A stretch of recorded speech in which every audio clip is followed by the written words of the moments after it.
XboxEra is about to enter its 5th year, and that's all thanks to you. If you're new here, let me fill you in. XboxEra is a platform for the Xbox community with best-in-class forums, a kick-ass Discord server, and of course XboxEra.com, chock full of the latest news, reviews and more, all focused on your favourite platform, Xbox.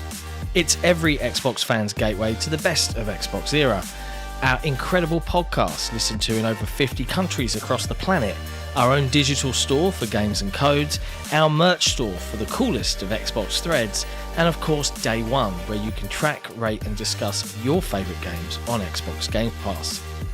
XboxEra is built for you, and it's completely funded by you. If you value having a publication truly focused on your preferred place to play, you can support us directly via Patreon. Just head to patreon.com/XboxEra. You get cool swag and awesome perks, and we get to keep doing what we do. Become a part of the best Xbox community on the internet and help us build the next 5 years of XboxEra. Thank you for your support.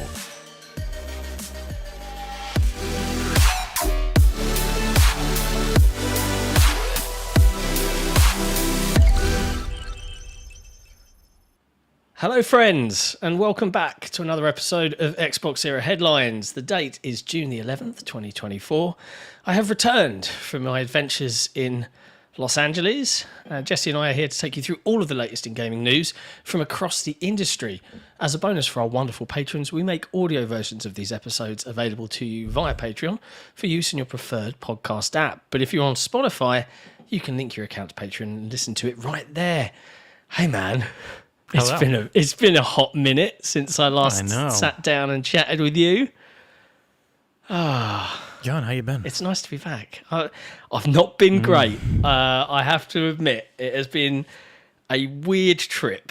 Half really cool, the other half the worst I've ever felt in my entire life. And somehow I powered through it, and also seemingly eradicated the entire Xbox community in the process. I feel so bad about it. Like, I haven't tested positive for COVID, despite I took 3 tests. They don't really test for it over here in the UK anymore. I just had some left over. But lots and lots and lots and lots and lots of other people have tested positive for it. So I don't know if I have that, but it certainly has all of the bearings for it. I was rocking a fever most days of 103 Fahrenheit, which was fun. And somehow I had to try and work through it. So there was a lot of paracetamol and ibuprofen being nommed. And I'm still not right now. Like yesterday I thought I was okay, and then I was like, nope, sleep. But it's good to be back. And it was, regardless of how awful I felt out there, an amazing trip. Hanging with so many of the Xbox community, meeting so many people within Xbox, playing some cool games and some other bits and pieces. There's still a lot of work to catch up on. It's just frustrating that the illness hit when it hit, it's like the worst timing you could possibly imagine to make it all happen. But we're back. We're back. With your fancy $120 coat full of Velcro things you can stick on it. I got lots of fancy things. I got this very fetching Xbox cap. I don't feel like I'm a hat person, so I can't really wear this. I might give it to my son. Yes, I got a fancy Xbox hat. I did get, as you mentioned, the ridiculous bomber jacket. Hang on. If you want to have one, you can buy one for $120, but you don't get the patches. In all its glory. Yeah, they handed a lot of those out. And they were actually handing out patches that you could swap out of some of the games and stuff that they released there. So, yeah, it was a really fun trip. But hey, we'll get into it. I know that there's some questions and stuff from Patreon members, and certainly anyone watching in the chat that has questions about the event and the swanky mixers and Summer Games Fest and everything. We'll get stuck into it. I'm happy to do so. But before we do that, just a quick bit of housekeeping. Lovely to see everybody back in the chat. Please do hit that like button. because it helps. And as a friendly reminder, and we'll remind you again at the end of the show, tomorrow Jesse and I are doing our first ever XboxEra subathon.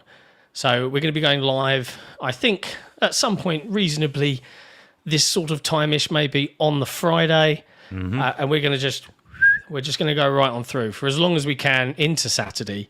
I don't know if we'll make it all the way to actually just doing the podcast you will, to but close I things will. out.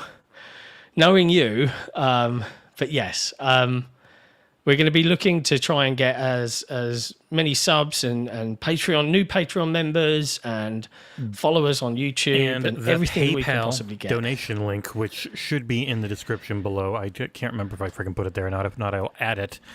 That'll be the main fund to try and pay for us to go to Gamescom. So we're doing a mix. It's a subathon with a focus. No matter how you want to give, it'll all help because we are still in the position of trying to become an actual company that can pay for itself.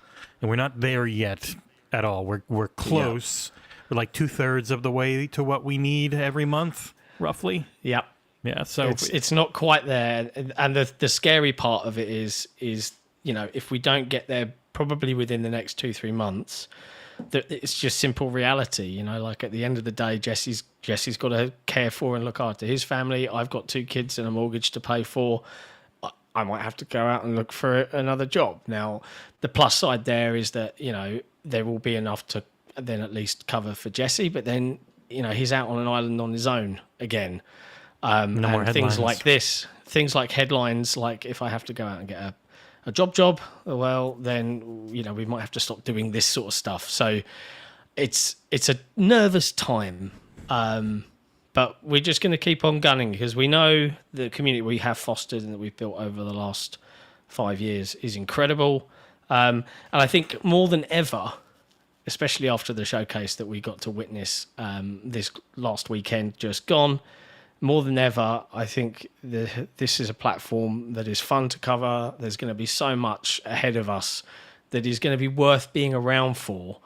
And I hope that we've proven, at least by now, that we're worth a cup of coffee a month or something to that effect. So, just bear that in mind. If you are interested in supporting and love what we do, head to patreon.com/XboxEra.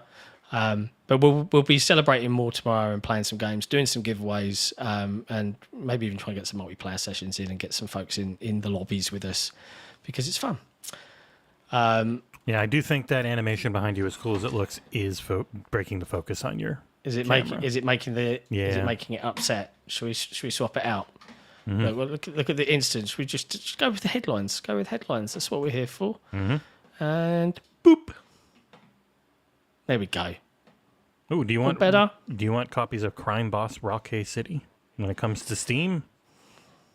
I don't think anyone does. No. Yeah. They email me about that game a lot. They are trying. I appreciate it. The effort. Yeah. I can understand. I can see people in the chat. I want a jacket. I can understand it. It's genuinely a not it's on the bad Gear jacket. Shop. It's $120. Yeah. I was like, wow, that's a lot. I don't know if I'd pay $120 for it, but if you're an Xbox fan, it was like a little bit like being in a kind of like a cool kids club. Definitely not for cool kids, but seeing everybody wearing them, and they were giving them out to everyone that attended the showcase. So there was a community section, there was a media section. It was nuts. Microsoft know how to throw a fancy do. I will say that. Like, it was fancy. I mean, yeah, but where do you want to get off with it? Do you want to talk a little bit about that whole event? Let's get into that, and we can hit up any the questions we got. We got a few on the forum. We got one on the actual Patreon page that I can pull up. And if anyone has any, you can feel free to super chat and make sure we see it. But we'll make sure we grab them.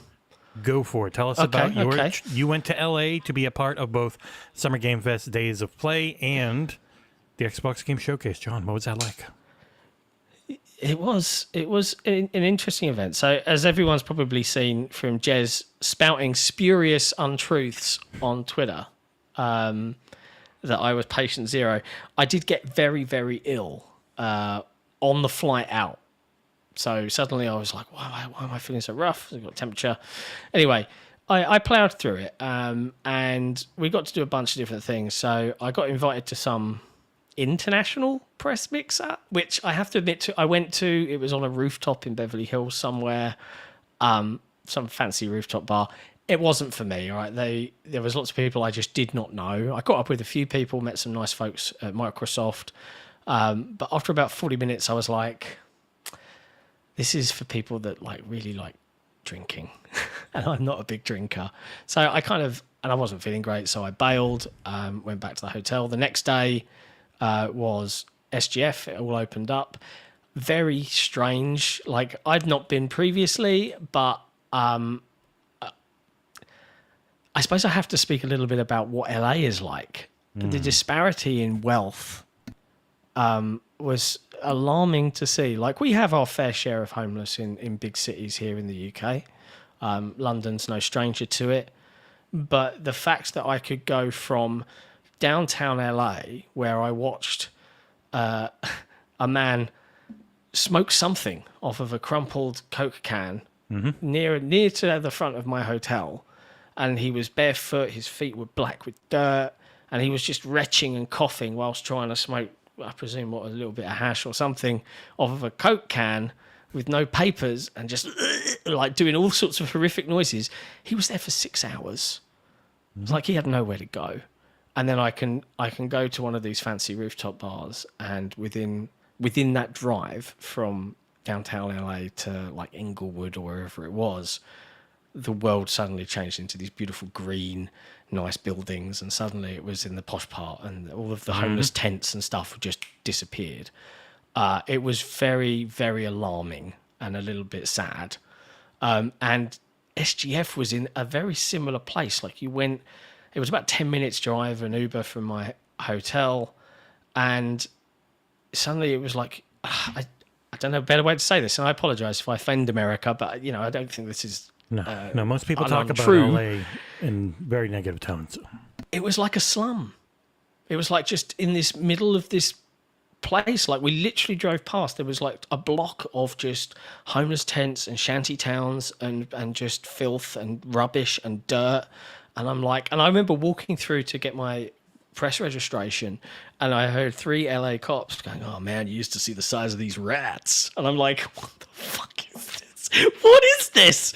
And this was Summer Games Fest. It was like they painted like a rainbow zebra crossing so you could go from like the admin building to the SGF main, where it had a bunch of different buildings and tents and things set up. And that was fine. Once you were in there, like, you were kind of protected from the rest of the awfulness of where it was set. And even as the Uber lady dropped some of us off on SGF main day, she was like, "It's not so much that the crime here is bad." So I was like, okay, right. So one, there is a lot of crime here. Great. Okay. But what are you going to warn us about outside of the crime? And she went, "But the people here don't know how to drive. They'll just run you over and keep on trucking." So I'm like, okay, we'll just be careful when we cross the road. Thanks. Like, there was I was invited and I had it set up and I could have gone. I was like, I don't know that I want to. Yeah, I'm not. Well, you've escaped catching a horrible disease. That was a big part of it. That's like, if we do Gamescom, I'm masked up the whole time. I'm not. I go out, I will have a mask, because I've had COVID one time and it was horrible. I don't want it again, especially with the risk of long COVID. The more you get it, but also like every story I've ever heard about LA, and then also what these things actually end up being. It's like the really cool get to play games part is just like such a small part of it, and a lot of it is networking and talking with people, and I'm not that interested in it. I'm fine at doing it. I'm just not that into it. So as cool as it would have been, I'm glad it was you. I will agree. And I'm frustrated at how much, or how little I should say, I actually got to play. And I'll get into that. It's not a criticism of SGF or Microsoft, but it was very difficult to understand what the layout of, and because typically E3 was in one location, downtown LA. You had the Microsoft Theatre. That's kind of where, and everyone kind of coalesced around this area. But now we had Microsoft holding their thing all the way up in Beverly Hills. We had downtown LA was still kind of like the hub where a lot of people were staying, and then SGF was like 10 minutes from that. And I played a few things at SGF. I saw a lot of gameplay for Replaced. I didn't actually get to have a hands-on with it. I'll come on to it in a second. Met some cool people. Met Jeff Keighley. He seemed disinterested to have any conversation, but I imagine he was pretty busy. Met Paris and Danny Penner. Said hello to those guys. Jeff Rubenstein at SGF, bumped into him there. Obviously saw him again at the Xbox show. Phil was wandering around, and it was really funny. I did probably the best presentation I saw outside of the showcase at SGF, which was for Monster Hunter Wilds, which I've got like a half preview written up that I was kind of started on the plane, but then I was like, so super cool inside story here. So they had, the game director and the Capcom guys were doing a live demo. So this wasn't pre-recorded gameplay. This was live. He was playing it, and the demo crashed. Right, these things happen. Okay.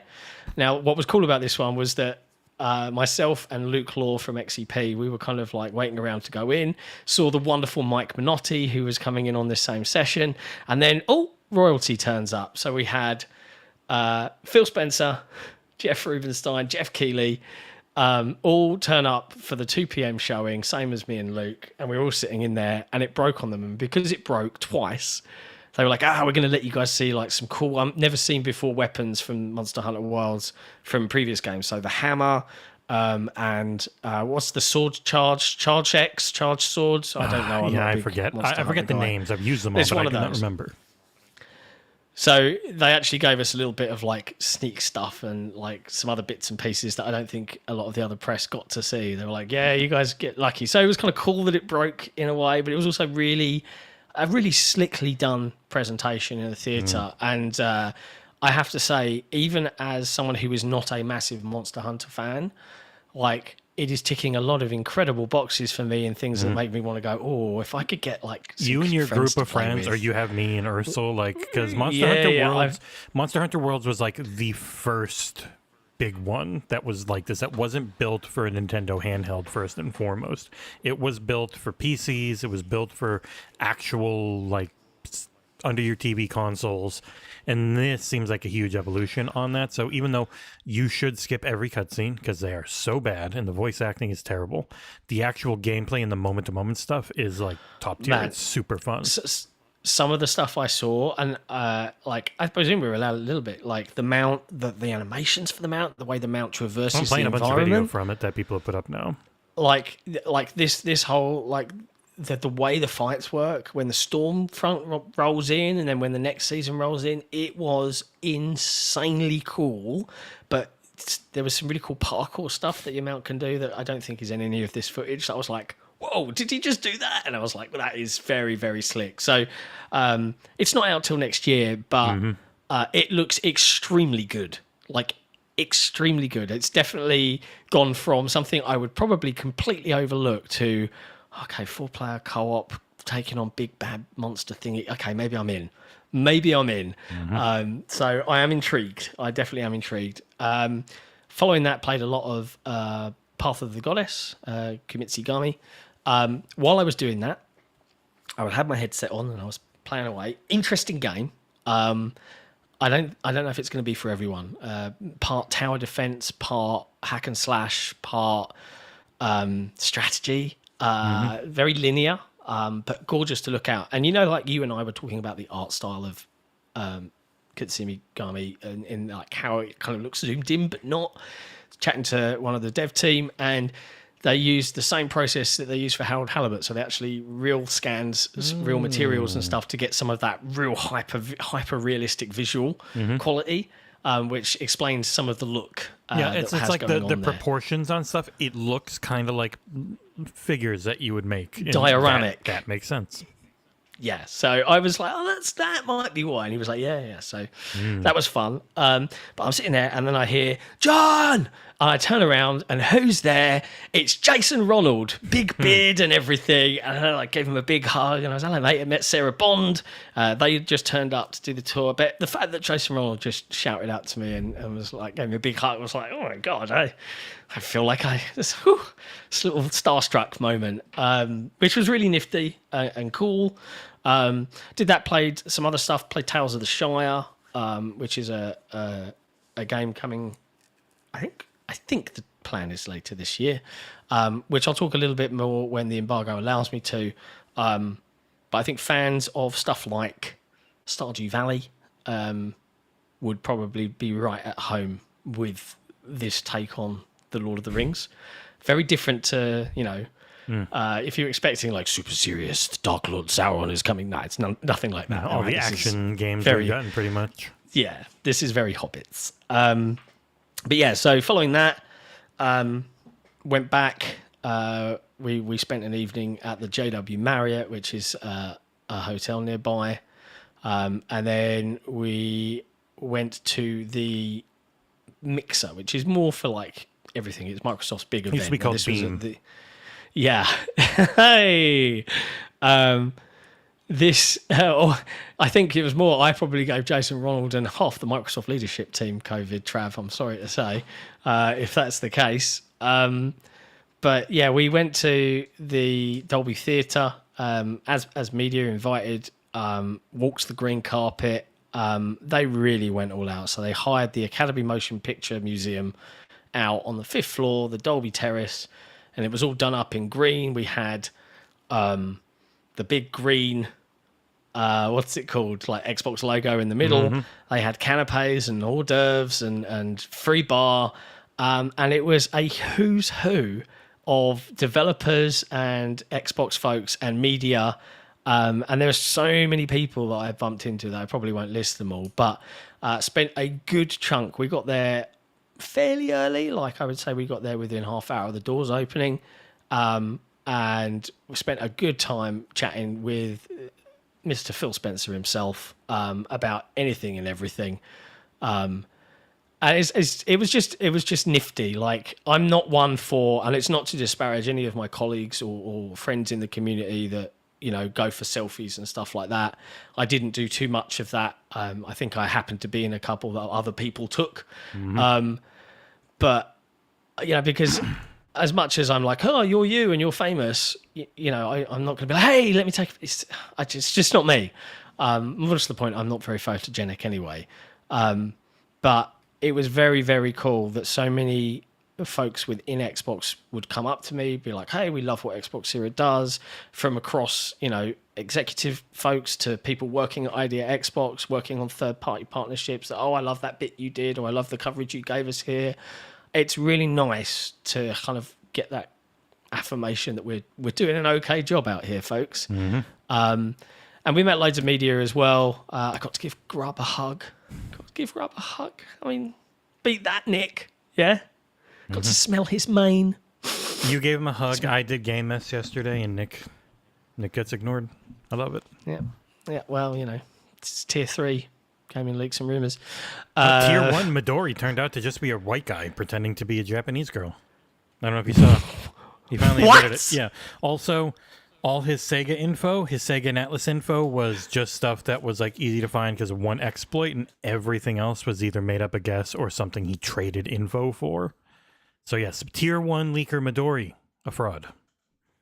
Not a Japanese girl, as all the simps online were desperately hoping. Wow. I can see Woggerman just became an XboxEra supporter. Thank you, sir. Every little bit helps.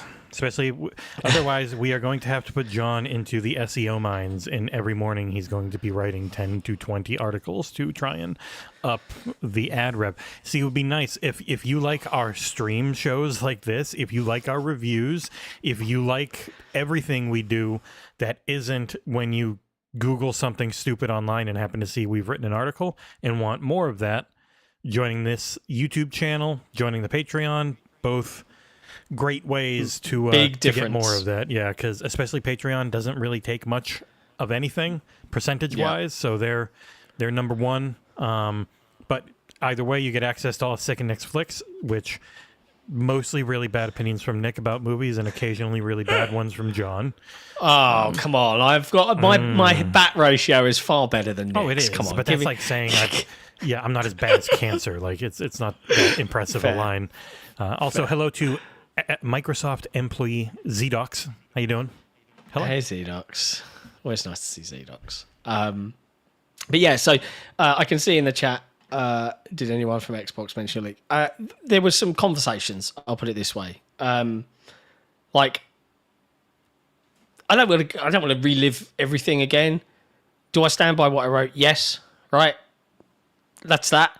Now, but I think the conversations I've had with Microsoft in terms of how we can temperature check on stuff, end of the day, we are not in the world of something like Insider Gaming, where our job and our raison d'etre is to just spout what might be happening. Pretty much, you just have about you follow gaming leaks and gaming leaks and rumors subreddit, and then have 12 articles a day, and have people just breaking embargoes and NDAs. We've never broken a single one, nor asked anyone to, nor will we ever. All the PR companies I work with.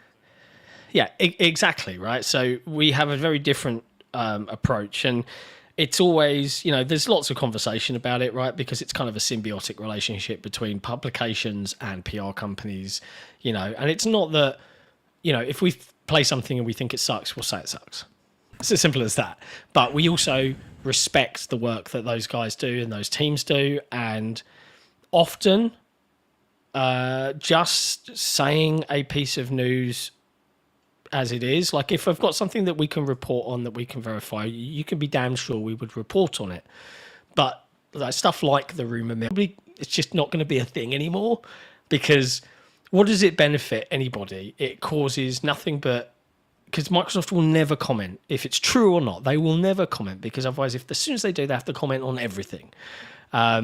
So it is just a case of we're finding our place in this crazy world, and we just want to do right by our community and producing the content we want to produce. So, but yeah, like everybody at Microsoft was incredible and super cool and welcoming. I had some very interesting conversations. Bear in mind, a lot of this is off the record, right? So this wasn't an interview scenario. I certainly feel a lot better. So I guess what I would tentatively say to the community that's worried about the future of the brand, worried about their console, worried about their hardware, I am no longer concerned. I'm intrigued. Mm-hmm. I'm almost excited. Yeah. I think the coming year and more is going to be game-changing in a lot of respects. And I won't say much more than that outside of I'm intrigued. I can't wait. I can't wait to see what the future will bring. I am going to say one thing. So I will leave it there.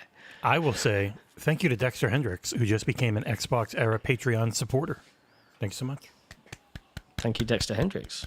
Absolutely legendary. And after that showcase, I don't think anybody should be worried about what their brand is doing.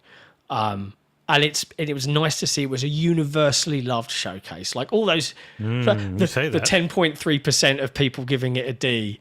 Right, and there are some people I watched who were like, that was a great showcase. I think we can all agree that was a great showcase, and then spend half an hour just shitting on every single part of it. I'm like, yeah, you're the same person I always thought you were. It has been fun to go into large YouTubers and media members' mentions and see people like, what are you talking about? That show was really good. You said it was good, and then proceeded to just shit on the entire thing. What are you talking about? Rare L here, because that's the phrase everyone uses. Yeah, it's. I think the reaction in the during live arc, as people have seen on the channel, I managed to record the opening speech from Phil, Sarah, and Matt before the showcase went live the next day. It was a tour de force. These guys. I won't attribute the quote to any particular Xbox person. I may have tentatively asked, "Hey, how you feeling about tomorrow?" And the phrase may have come back was, it's probably one of the best shows we've ever done. So they were already pretty hype and quietly confident going in. And I think they earned that confidence in spades. Like the sheer variety, and I actually saw things that were back to doing what I feel first party should do as an organization, which is taking some risks. Like if someone had said to me, Perfect Dark's going to almost have immersive sim elements, I would have been like, what? But when I saw it, I was like, oh my, this is very much what I want to play. It makes sense because it's not just that and then you're kind of bad at other stuff. It's we want you to have all the options. Okay, I want to do it this way.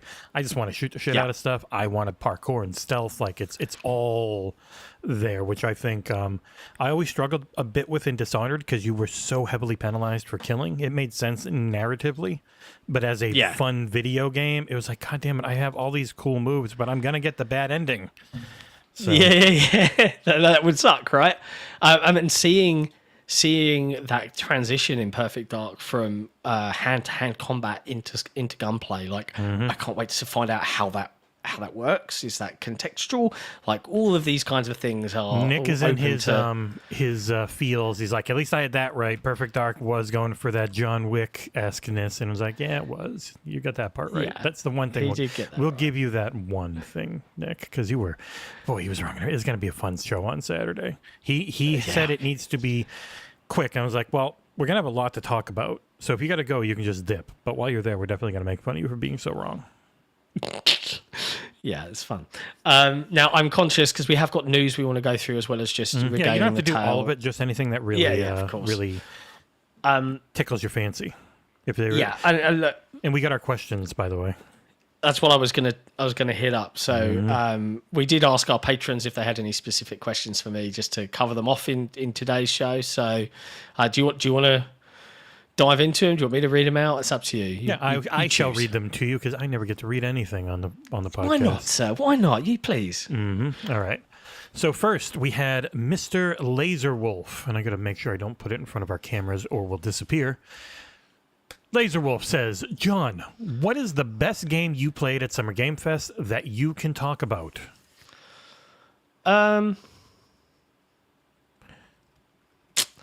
There's more story here than I wish. The one I really wanted to play that I would have been able to talk about quite happily would have been Replaced.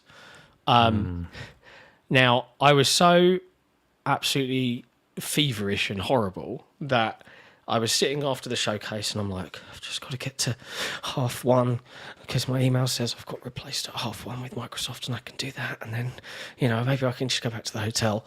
And I looked up there at 1:30. I was like, I've got Replaced. And they went, that's at Summer Games Fest down half an hour that way. And I'm like, but my email says it's here. Why are you sending it? So I didn't get to play it. And I sat and watched someone else play it for like half an hour. And it looks so good. Like surprisingly deep. I was looking for what you footage thought it of might it. going to be. I've not found any, but everyone I've known. Yeah, there was no capture allowed. Really but good. I chatted to one of the third-party team, Idea Xbox guys, that was obviously working with CodeSync and on the publishing side, and they were like, "Oh, this is so good."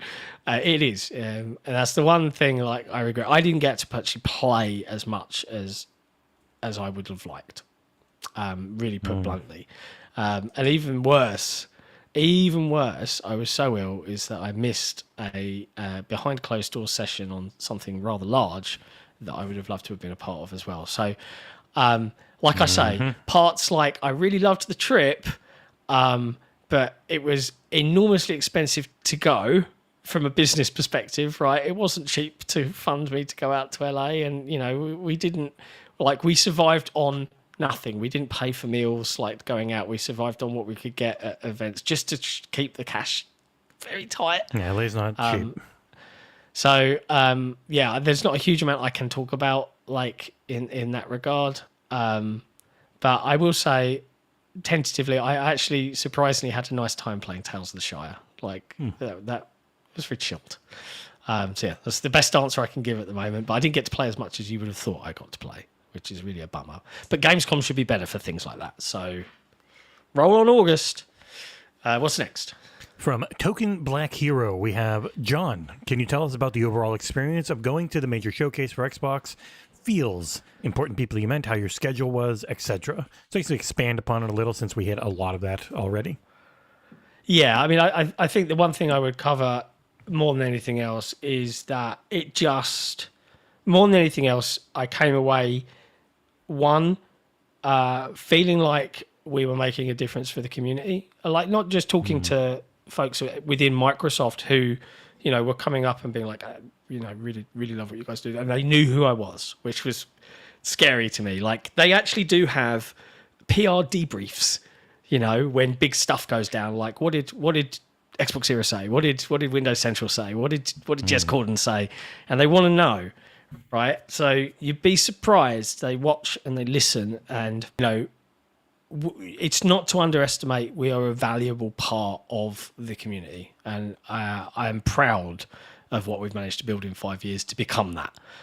So if anything, I came away going, I really want to carry on doing this and building this and being able to do this job. Then we might have to go turbo mode. We really need to grow more patrons and get bigger. Or go turbo mode on that particular thing that we might kickstart. Yeah. Well, yes. And on that, some very lucky people got to tinker with that. And the feedback was unanimously positive, which makes me even more excited about revealing that to you all. And that's going to be crazy because that's happening. That's got to happen, really, from a logistical cost perspective in the next 6 weeks or so. So, panic stations a little bit. That's a little bit of a tease. Chat. I'm sorry, I can't. There's a cool. It's a lot of a tease. How about we say this? So cool. There's a really cool thing that John, his friends, and especially Pre-Drag have been working on that isn't our normal forte, but Correct. I think is very cool. So it's going to blow people away. Like, I genuinely think this whole community, and I don't think it's just going to be limited to the XboxEra community. I think anyone even tentatively linked to this sphere of you know, the gaming community in general is going to be like, oh, okay, this is great. So yeah, I'm really excited to be able to show that off, and we will show it off big time over the next coming couple of months. So brace yourselves for it because it's going to be big. We think. Seriously, get excited. It's not going to be what you think. You know, like last time we did a Kickstarter and everyone was like, what are they teasing? What are they teasing? And we teased a book and everyone was like, what? Not a book. Not a book this time. Not a book. But definitely something to do with gaming. Interesting. Anyways, what else? Thank you, Token Black Hero. From Skedaddle. John, did you come across Alien Rogue Incursion? Is this the VR Alien game?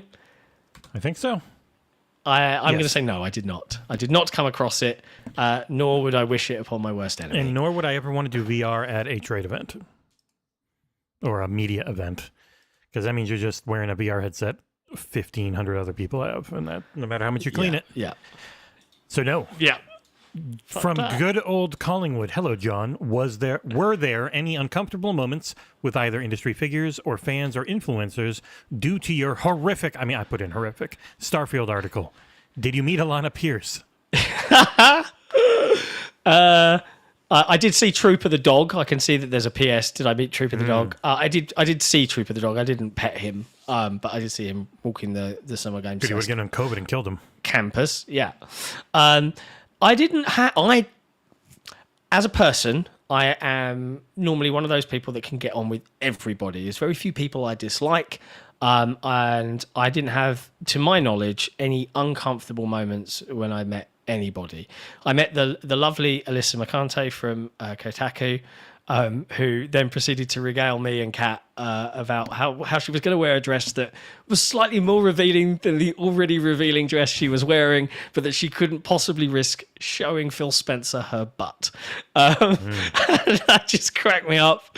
But no, like everybody, like I met Austin Evans from his YouTube channel. It's real life is always different from the people, especially when they play themselves up as characters. Like, as Paris has pointed out with Dreamcast Guy, the person in real life is almost never the person you would actually see online, or even if they're acting while you're meeting them in real life. Like if they're walking around in character filming something. When you're just there and you're just meeting someone, it's always very different. Yeah, and like there was no uncomfortableness, there was no oddness. I did, as I mentioned earlier, I did meet Paris. Like, obviously, you know, like I've heard on the grapevine that, like, for some reason, I don't know if this is true, and I didn't really ask him about it. I just said hello. That there was some animosity. Like, I know Paris joined our forums, and then our forum members were just, for some bizarre reason, immediately attacked him over the cyberpunk chair. Over the cyberpunk chair, and then Paris was like, "I'm out." And then since then, like, I don't know whether he doesn't like us or just doesn't like Nick for the. I mean, who would blame him for the latter? Fair, but yeah, like, I certainly didn't feel that Paris was like, "Oh, John." We shook hands, we said hello. That was about it. So nothing uncomfortable from my perspective, and I don't really like to make enemies. I get on with everybody. But I did not meet Alana Pierce. If I had, would I have said, "Hey, Alana, why did you call me a liar?" I probably wouldn't have even done that either, to be honest, because I'm a bigger person.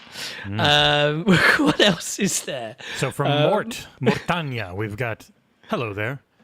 Or, I mean, he's Swedish, right? Hello there. What was the one thing you forgot to pack that annoyed you the whole trip? Birdie. It was actually the opposite way around. I packed so much that and you never need it. Like, I always get annoyed with long flights. I think I'm going to need this to distract myself, and this and this and this.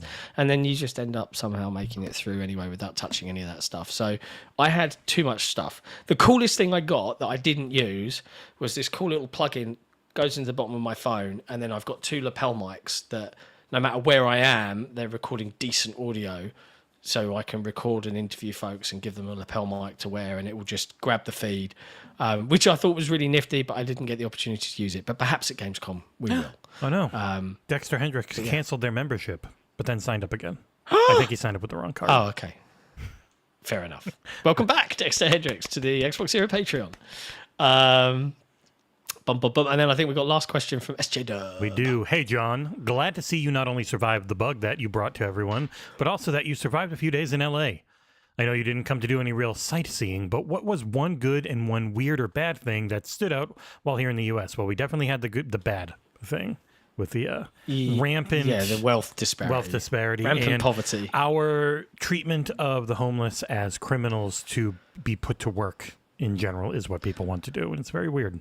They want them to be arrested and then put on chain gangs, essentially, or into camps, which you concentrate people into. And then when you say that's called a concentration camp, people go, "Oh, well, yeah, we shouldn't do that." I didn't go near Skid Row, but like I was like, I've obviously heard of it before. Like, and I was just looking at imagery of it, and it just makes me sad. The best thing more than anything else, was getting to meet so many, outside of executives and other content creators, was the Xbox community folks that turned up out there. Like, and it's an inexhaustible list, but Ben, who makes the coins, Holly, Ains from Season Gaming, Boom from Mr. Boomstick XL, Walgerman. God, there's just so many people. He's in chat. That you met, and Kayasante. Oh, the wonderful Kayasante. Like, you meet these folks that you've interacted with and discussed stuff with for years, and they're all just these brilliant folks. And there's a really lovely photo. We were at the JW Marriott. Idle Sloth, kudos to him, lovely guy. Irish, had no idea he was Irish from I say my neck of the woods. He's from the UK, but not. He's on the island next to us. Really, really lovely people, and such community and good spirit. There's a lovely photo of us all in the JW Marriott where, Jason Ronald and a few other folks turned up, and we got a really good picture of everybody on that Xbox community side of things. So yeah, that was the best bit, was meeting all those folks and getting to just chit chat and talk about different strategies and why we do what we do and why people do what they do. Colt Eastwood is a lovely bloke. Like you may not like his content sometimes, like as a YouTuber. That's here or there. But as a person, Colt is an absolutely lovely bloke. And I have a lot of time for that man. Yeah. Yeah. But yeah, there you go. And I can see we've just, look at that, straight away in. He's a Patreon member. He's doing his first super chat. Dexter H, I messed up on my Patreon sub and I put it on the wrong account, but I cancelled and subbed again on the main one. Sorry for the confusion. Kiss, kiss. It's quite all right, Dexter. Welcome to the Cool Kids Club. Make sure you check out discord.gg/XboxEra for your exclusive access to the Patreon lounge, which is the Cool Kids Club on there, as well as our forums. You tie it in on Patreon's website for Discord. So in Discord, the app, you can tie in YouTube directly, but you have to go through Patreon site to tie in Discord, and then it'll automatically give you access to our YouTube and Patreon lounge. And we had one more question from Just In Case on the Patreon thread. These purported anti-Xbox journos in media, are they like that in real life, or did it feel like a grift? I don't think that level of people was really there, though. I think it's more actual media and not the YouTubers who are very obviously playing a role. Yeah, like I didn't meet any of the what I would describe as the grifter YouTuber types. All right, this was very much lots of mainstream media. Who's like I'm wearing my wonderful Cavendish Gross Michelle t-shirt. Have to say this got a lot of love at SGF. And who is it from? Not Kind of Funny, but from Easy Allies. Yeah, the loves main, Balatro. Yeah, it was the main guy. Yes, I forget his name, but yes, I forget his name. It's Alex maybe. But anyway, he just randomly went, "That's a great shirt." I was like, "Thanks." I didn't meet anyone that I would consider the YouTube grifter type. Nor did I meet anyone. Michael Huber. That might be him. Yeah. Huber sounds about There's right. Bloodworth and Isla, and Yeah. It was cool seeing all of those kind of characters that I've grown up watching and listening to, and seeing reactions from, just milling around. And oh look, they're just people, and you can just walk up to them and have a chat and say, "Hey, I really like what you do." And it's always so different in real life compared to online. So different. all of the bravado and silly YouTuber high school beef that you see is just all bollocks. Right? No one's actually like that. But no, I wouldn't say I met any grifters that I was like, ugh. To you, it just wasn't that kind of gig, man. But I loved it. I don't know if I would go again. If I did go again, like Jesse says, I'm wearing a goddamn mask, and we're gonna try and get someone to pay for it. And yes, and if you ever see us do mobile game coverage, that'll be why. Because we get those types of emails all the time. But obviously, it's like, well, I don't give a shit about this. But then those companies have massive marketing budgets, and they might just pay for stuff. So why not? Yeah, and that probably would have helped quite a bit. Yeah. But there you go. That is a general overview of my time. We'll probably hit it was more worthwhile on to me. The podcast itself as well. Yeah. Man, I got a lot of news to get through. I'm just going to try and delay. We can do some the major ones. Just hit your top 4, whatever, because it's already so late. But especially the first one because it looks incredible. For me. But number 1 on the news docket is Dragon Age, the Veilguard, which is essentially medieval Mass Effect. This is a full-on action RPG. I had remembered there were rumors about it being God of War-esque. It's not slow like that, and it is Mass Effect. Like you can pause combat, and then you get the Mass Effect power wheel, because Dragon Age was always real time with pause, RTWP as people like to call it. So it was always a real time thing you would choose, but you could also pause the combat and set stuff up. This one was that like where you would press him in like during Mass Effect, and you'll come back with and then you'd tell them to do different things. Yeah, to an even bigger degree, because you had full on control of your whole party, instead of it just being you and then giving directions to your party. So yeah, this looks really good. Tonally completely different from the reveal trailer, which was always going to be the case. The reveal trailer was very Overwatch, wasn't let's it? pull everyone in that might not be interested, and then we'll get our Mass Effect fans back with the big gameplay on Tuesday, because they'll look at it and be like, I am so invested in this story over the last decade and a half, almost 2 decades now, that even if this isn't my genre of choice for gameplay, it feels like Mass Effect. And there was a big major death in this gameplay footage. Varric's, dun. Spoiler alert. Varric's crossbow Bianca exploded. It's terrifying. I know. It sucks. Made me very sad. It looks really pretty. It looks great. It does. The tone's really good. It is very colorful, a little more colorful than it has been in the past a bit. also just way higher graphical fidelity than it has. This one feels a little more focused so far than Inquisition did, where Inquisition, they wanted it to be way bigger than it ended up getting to be. They really had to pare it down. That was that time frame for BioWare. This feels like, hey, we're making a Mass Effect game and we're making a Dragon Age game at the same time. If we share tech between them, it'll really help both of their development.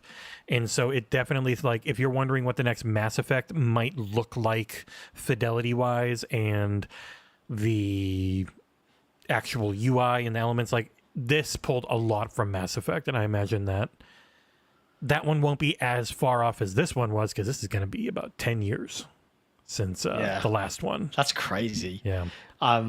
It looks really nice, even to the point where I'm like, I'm intrigued in Dragon Age, and I think that's one of the biggest takeaways I've got from this weekend is there are so many more games where I'm like, okay, I might be into this. Yeah, like I did not see that coming. Did you see any of Assassin's Creed Shadows? I've seen some gameplay of it. Yeah, it's got that mix. If you want the big brutish samurai focus, or if you want the stealth speed focus, like now they are giving you both, where before it kind of had really moved away from the stealth.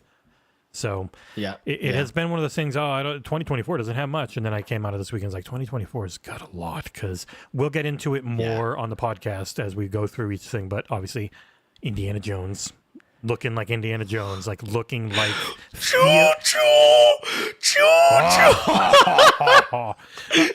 oh, it's so good. Not many games can pull off a Steamboat Willie joke, but that one did it real well. But yeah, it's definitely I always really liked Dragon Age Origins, one of my favorite games. Like, it's up there.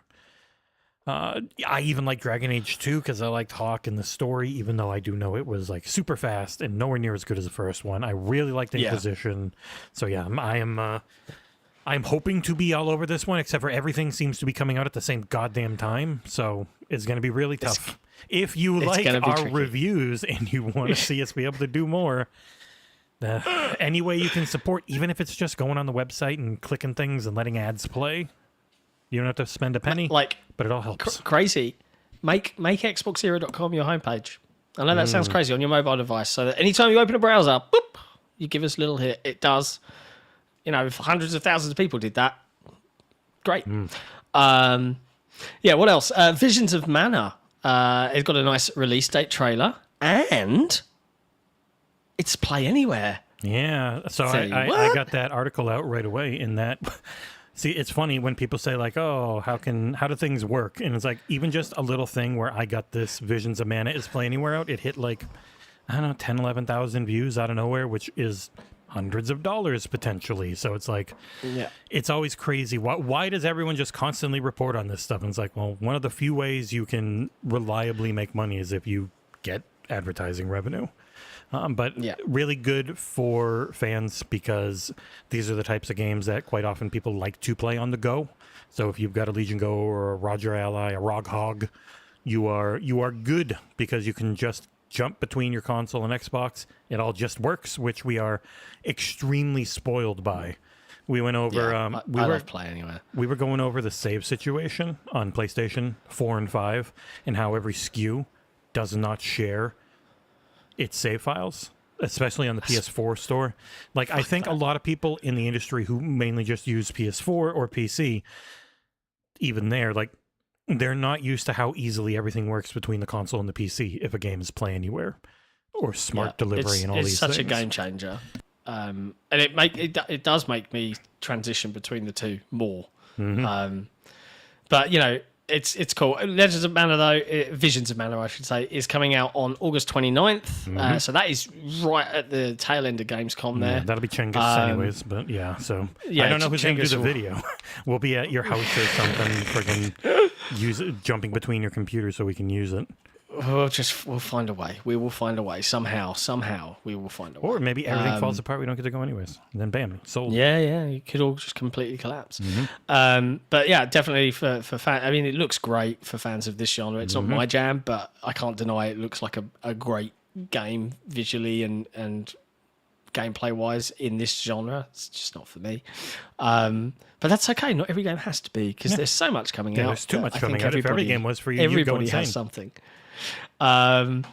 Obsidian today are hosting a Road to Avowed dev stream. So they'll be playing Pillars of Eternity 1 and 2, which are the world of Eora, which is where Avowed is set, and going over and talking about Avowed's development. So if you are interested in that game, if you don't know that much about Eora, you never played Pillars 1 or 2 because they're isometric CRPGs that, aren't for everyone all the time. This might be a nice way to try and get an idea of what a lot of people who have played its awesome world is like. Yeah. You can check out the Twitch stream. It's twitch.tv/Obsidian. Starts at 2 p.m. PST. I think that's 5 p.m. EST. Yeah, so about 6 hours or so. So, yeah, feel free to save that, bookmark it. You can go check it out. If there's anything that turns out from it, we'll report on it. Ara History Untold has got a release date. Bit of a curious one here. So we know that Ara... Yeah, they're coming out September 24th on Steam and PC Game Pass. This is a real-time strategy game. Now, what's curious is that it's coming out also alongside another real-time strategy game, the Age of Mythology, right? Yeah, in the same month.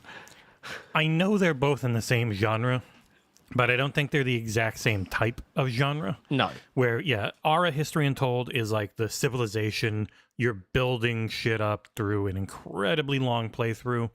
I've always thought like Age of Mythology was more shorter things based and multiplayer based and stuff like that. Whereas you've got, I don't know if there's multiplayer in Ara actually, because that's all Svikabrut's side of stuff. But he would be a very busy man if he was able to get both of those done. He's going to be very busy. Thankfully with Age of Mythology, it's a prettying up and modernizing. It's not a completely new thing, so if he's got history with it, it shouldn't take too long. Fingers crossed. So that's cool. I mean, so much stuff. The June Xbox update is out, so this is a good one, especially for me, because when my son takes his Xbox Series S console from my house to his mother's house and back, I have to keep resetting the Wi-Fi every time so that it can log back in, and have to tell the console to remember the Wi-Fi password.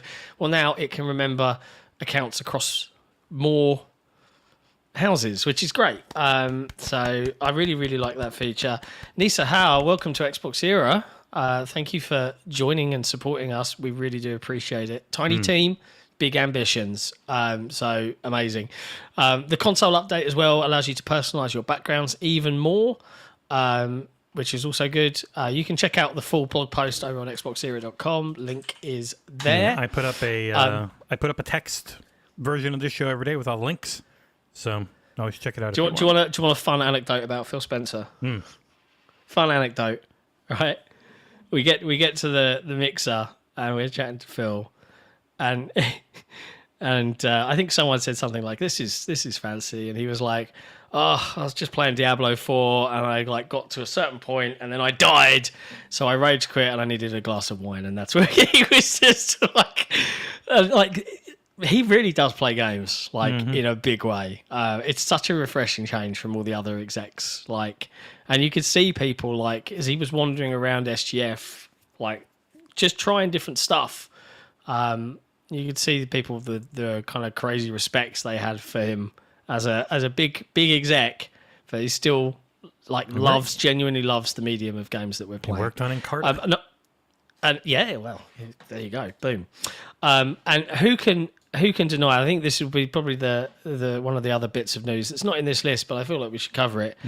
He appeared on IGN Live with an interview with Ryan McCaffrey, and as we all saw, he got quizzed on the handheld, and he said, "No, it should be. Yeah, we'd like to make a handheld." And then Ryan McCaffrey pushed him further and was like, "Are we talking like a streaming to the cloud, online only, or do you think it should be, offline?" He was like, "It should be a native device." Yeah, and it was like he wants one and he would want it to be native.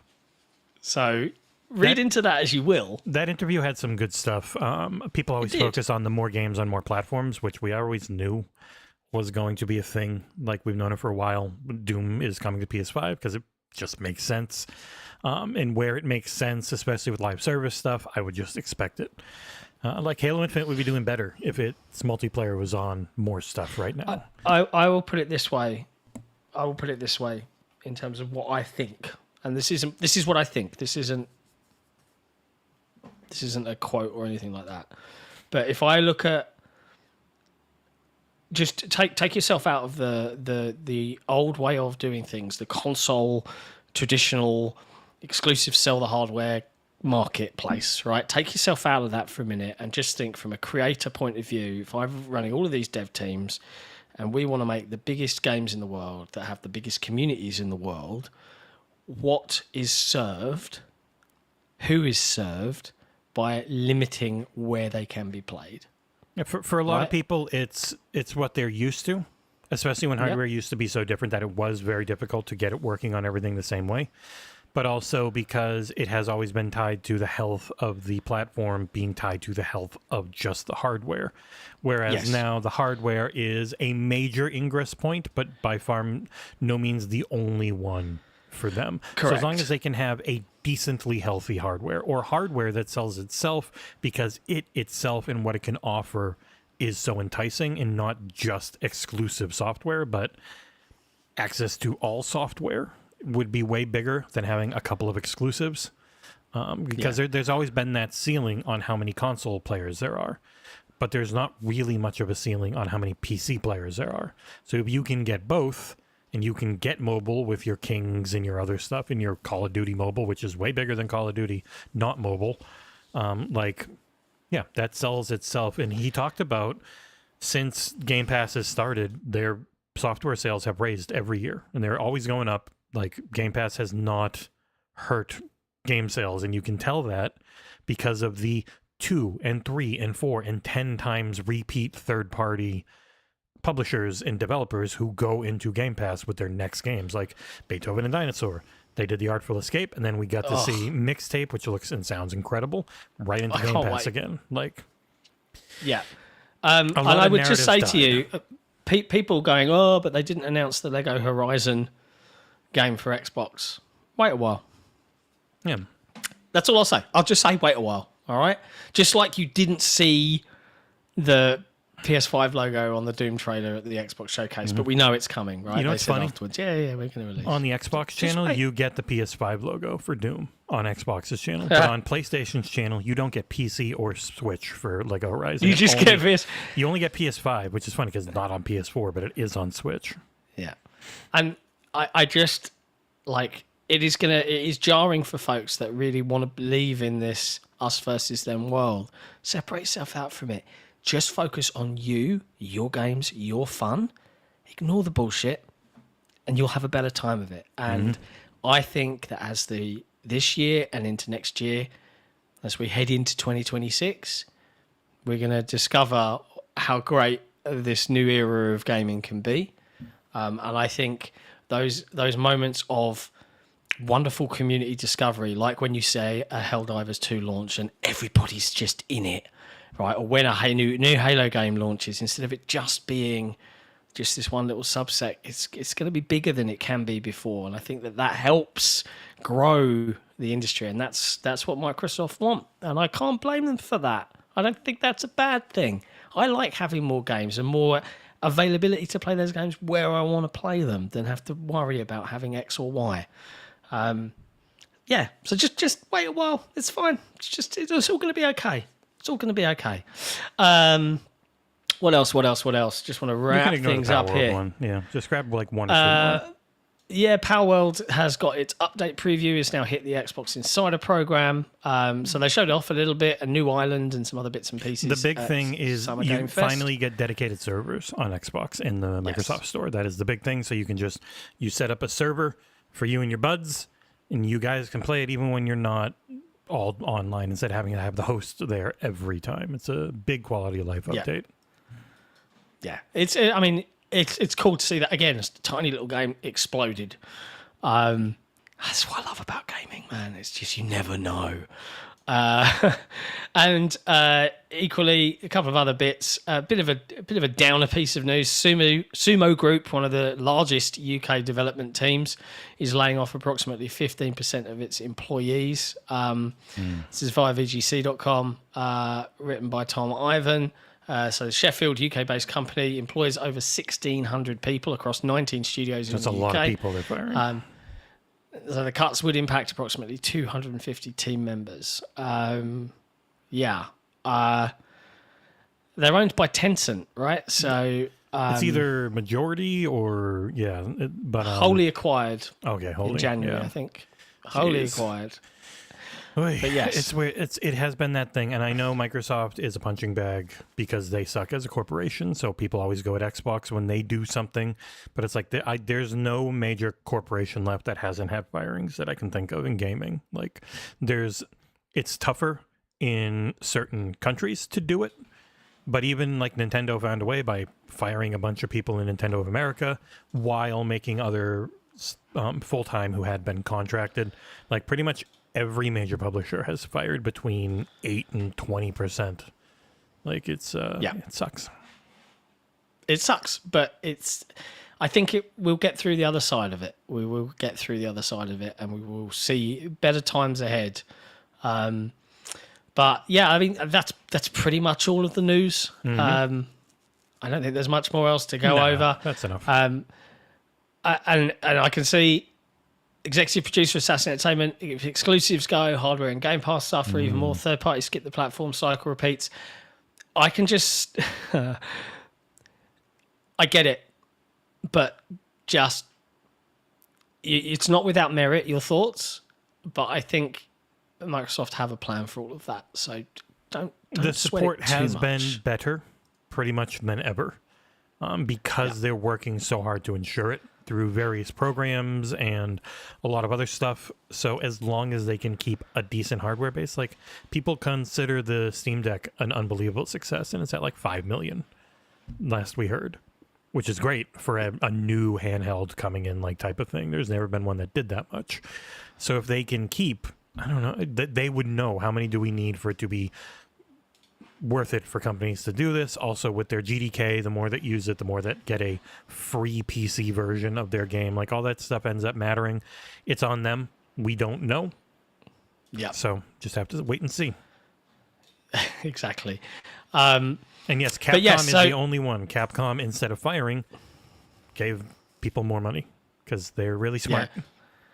And man, their developers are awesome. And just seeing Monster Hunter Wilds, God damn, wow. Yeah, very cool. But anywho, it's coming up to the end of the show. One thing we would just like to remind everybody is obviously hit that like button if you haven't done so already. It really does help us out. And stay tuned because starting tomorrow, when are we going to start this thing? Should we start it like around this time tomorrow? Or? Around this time. So 3 p.m. starting tomorrow, so same time as Headlines went live today for wherever you are. We're going to start the very first ever XboxEra subathon, where Jesse and I'll be playing all sorts of different games. We'll be chatting shit. We'll be just talking with you guys, talking with the community, playing video games, doing giveaways. So we've got some big games that we'll just give away through the day. We'll have stretch goals on the PayPal. If you are interested in any giveaways, join discord.gg/XboxEra. It's the only, I can't verify people out in chat outside of chat. It's damn near impossible. So if you just go to discord.gg/XboxEra, in the free non-patron sections, I'll put up a giveaway thread, and I'll have it all in there. So yeah, and you'll be able to just click a button and boop, you'll be in for a chance to win different things throughout the day. We're going to try and keep that stream going for as long as we can. The big goal, the big focus outside of growing our YouTube membership, growing our Patreon membership, is we're trying to raise funds to make sure that we can comfortably attend Gamescom. And when I say comfortably attend, we're going to go big this year. And we're going to be doing a lot of things, all running up to it. So it will be the very first time ever that Jesse, myself, Nick, and Soul Blazers and Predrag will be meeting face-to-face. And we'll be doing a very first XboxEra podcast live from, I guess, XboxEra HQ here in my front room. We're going to set up everything out there. So we're going to have the big sofa. We'll have the big TV. It'll look sweet. We'll do some real in-person shenanigans, like maybe I'll make them try British food. Maybe we'll do some sort of riff off Taskmaster live and being filmed. I don't know, but we're going to figure out lots of fun stuff, and we'll be announcing our next big thing. So there's tons to look forward to, but the cost of actually going out to Gamescom, and we're not asking for food money, we're not asking for extra things. It is literally just hotels and flights for everybody to get out there. It's near enough $8,000. So there'll be a PayPal link running throughout from now right through till we hit Gamescom, where we're just looking to collect funds to just make sure that we can do it without killing ourselves. So if you can help us, amazing. We love you. If you can't, come hang out, come watch, maybe chuck a super chat our way. Every little bit helps. We really do appreciate it. And yeah, so Friday's going to be fun. We're going to try and do that. We may go right up until the podcast, and then we'll do the XboxEra podcast on Saturday. So it should be a fun weekend. I'm hoping I've got enough drugs on hand to make it through it. Legal drugs, cold and flu drugs, all right? And until then, we'll see you soon. That's it for headlines. We'll be back tomorrow for the subathon. Ciao for now. Goodbye.